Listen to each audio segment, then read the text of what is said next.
It's like 10,000 spoons when all you need is a knife. There is no spoon.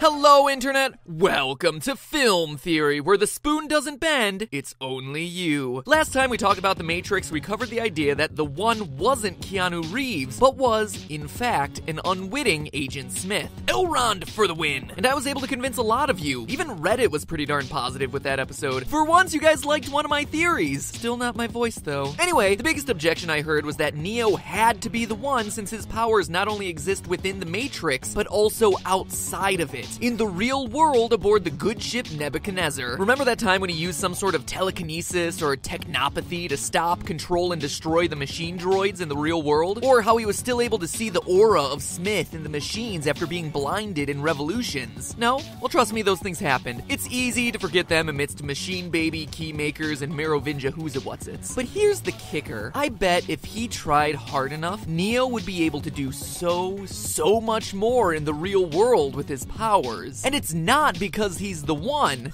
Oh no. Neo is able to have these superpowers because he's still in the Matrix. They all are. Morpheus, Trinity, enthusiastic rave dancer. Everything we're shown in these movies, from Zion to the city to the simulations aboard Nebuchadnezzar, are different tiers within a grand, complex, multi-layered matrix. Like Inception, but with more trench coats and fewer blahs.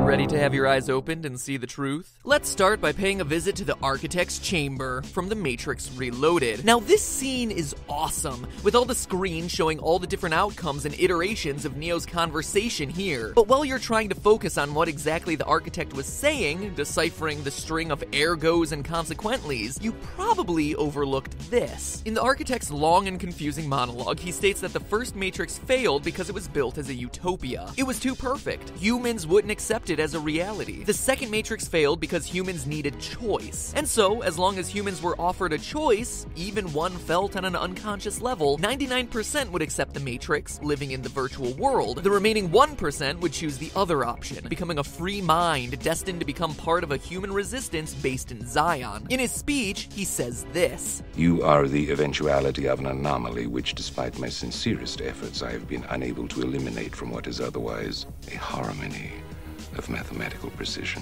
But if the one is truly the only imperfection in a mathematically perfect system, that would mean he's already found a solution for human free will, for the remaining 1% of people who refuse to accept the Matrix. And what was that solution? Well, he did it by offering them a choice. The option of Zion, the quote-unquote real world, a simulated quest to escape being enslaved by the machines. He's already admitted to creating imperfect worlds for humans to accept the Matrix. Is it really so hard to believe that he would create a simulated struggle as another tier within the Matrix to account for those humans who reject a digital world? It may seem like overthinking at first, but it actually explains a lot of logical errors from the franchise. First off, let's look at the hilariously convoluted plot of the machines. Futurama nailed this one on the head. Don't be ridiculous. Their bodies are being used to generate electricity. The idea came from an old movie called The Matrix.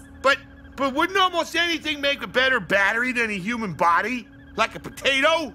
Or a battery? So we're supposed to believe that the machines keep growing and harvesting humans for use as makeshift batteries powering their vast artificial empire, but the sad truth is, that just doesn't stack up with science. The amount of energy produced by literally billions of humans would be pocket change compared to other sources of power available to the machines. Wind, geothermal, really anything. Plus, no matter how much energy they produced, it would take more energy than that to keep them alive. It makes much more sense to use this setup of humans machines they got going as something like a neural network for extra processing or computing power, which, as it turns out, fun fact, was actually the Wachowskis' original idea. The suits at Warner Brothers thought that the human network concept would be too confusing to an audience who had only recently been exposed to computers at a massive scale, and as a result, forced the Wachowskis to change it in the last minute. What we as audiences were left with was a huge scientific hole, or a really compelling scenario to keep the people who reject the Matrix occupied, freeing their fellow pod people. Speaking of the people who reject the Matrix, we learn from the architect that the 5 predecessors to Neo have supposedly freed a new set of humans and led to the creation of a new Zion under the supervision of the machines. After which you will be required to select from the Matrix 23 individuals, 16 female, 7 male, to rebuild Zion.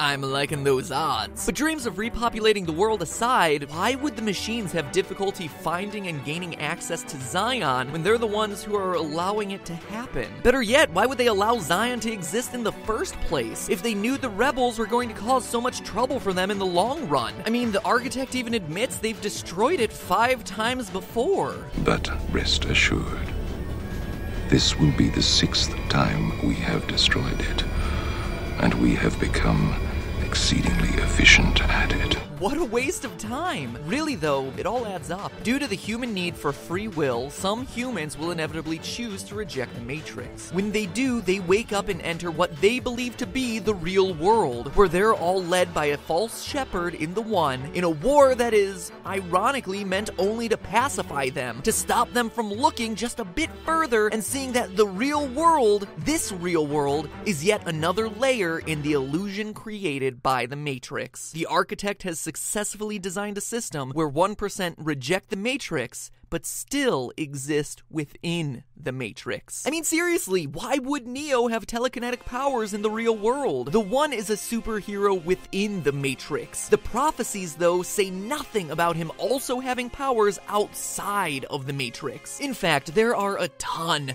of absurd interactions between the digital world and the one we're led to believe is the physical one that make no sense unless the real world is also a part of the Matrix. Now, some of it makes sense, like having the jack in the back of your head ripped out while your consciousness is within the Matrix being fatal. Alright, having your mind more or less separated from your body seems like a pretty surefire way to die. And I can even buy dying within the Matrix killing you in the real world. You know how they say if you die in a dream, you die in real life? Even though that's not actually backed by science, it could be written off as some sort of super intense placebo effect, where the power of suggestion in the Matrix is so strong, the brain reacts in violent ways and shuts down. It is a science fiction action film after all, so we're gonna have to suspend our disbelief a little bit. But when we go a little further down the rabbit hole, the explanations start to get a lot tougher. For example, injuries within the Matrix or other similar simulations are somehow able to adversely affect the physical well-being of people's bodies in the real world. And I'm not just talking about moving and shaking while their avatars in the Matrix are fighting. I twitch in my sleep all the time. That's perfectly normal, I assume. No, these injuries draw blood from their real bodies, but the neural link into the Matrix is only into the brain or spinal cord. It shouldn't be affecting blood vessels. But it's even weirder when the reverse happens, like when Neo brings Trinity back from the dead by literally reaching into her chest and restarting her heart, all from within the Matrix. He didn't take a defibrillator to her physical chest to electrically restart her heartbeats. He touched her digital avatar made up of code and somehow got her physical IRL heart to pump again through a link into her brain. And this time we can't pin it on the power of suggestion or a placebo effect because her brain is literally dead. She can't be suggested to be healed because placebo effects can't work if someone's brain is no longer functioning. If reviving someone by stimulating their brain or spinal cord was actually feasible, you'd think you'd see doctors using it on a more regular basis, right? The short answer is, quite frankly, it doesn't make sense unless the quote-unquote real world was also just a bunch of code. Speaking of problems with jacking in the third movie, Neo finds himself in the train station limbo area without being jacked in at all. But that doesn't make any sense from the movie's logic. No matter who you think the One is, whether it's Neo jumping into the Matrix or Agent Smith jumping out, the transition always needs to happen through one of those neural jacks. We also see the kid in Matrix Reloaded, and in the Animatrix, Dan Davis pulled themselves out of the Matrix by sheer force of will. This would seem to be a job for CinemaSins, except the sins can be explained if the real world and Zion are just constructs of the machines. But enough talk about logical errors. Let's talk cutlery.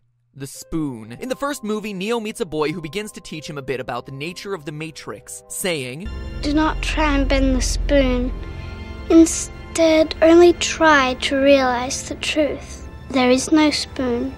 In saying this, the boy teaches Neo that the spoon is a symbol, that it doesn't actually exist, but instead is a bunch of code that Neo perceives to be a spoon. By changing his perception and seeing the code that makes up the spoon, seeing the truth, Neo is then able to bend it, and thus was born a decade's worth of there is no spoon cheat codes. Okay, interesting idea, but then fast forward to the second movie, when Spoon Boy sends Neo a present. A gift from one of the orphans. You said you'd understand. So Spoon Boy sends him a spoon in Zion, in the real world? First off, how? But secondly, this moment is never explained, but the Wachowskis specifically scripted that Neo be reminded of this symbol in Zion, a symbol of reality being different from what you see. It's a reminder to Neo, and to us as the audience, that there was no spoon in the Matrix, but likewise, there's no spoon here in Zion either. But you don't have to take my word, the architect's word, or even Spoon Kid's word for it. You can trust everyone's favorite dirty sweatshirt gang ringleader, Morpheus. He's the one who believes this quest for freedom more than anyone else. He is convinced that Neo is the one, and yet, the last shot of Morpheus has him in Zion asking, Is this real?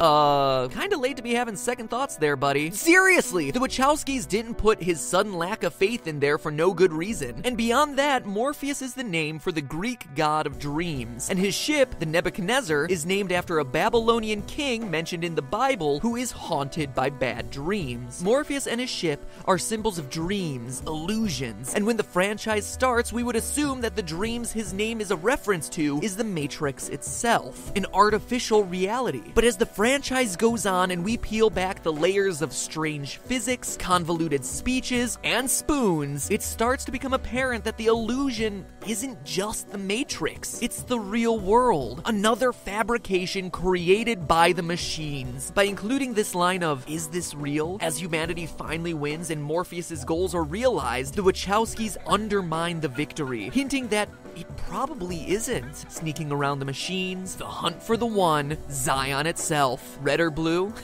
Take either pill. It doesn't matter which one, cause you'll still be trapped in the machine. Wake up, theorists. There is no rejecting the Matrix. But hey, that's just a theory. A film theory.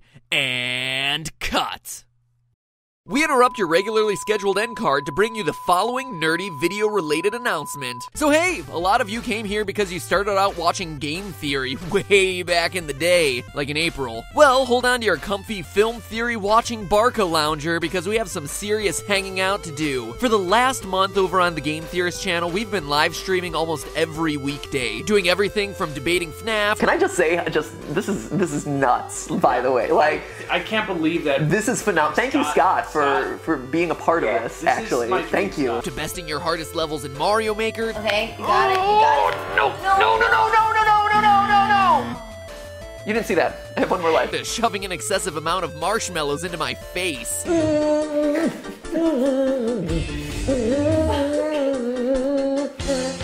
At the end of the day, it's all about hanging out with you theorists. And now I've taken the best moments of those live streams and, well, made stuff like this. John Cena!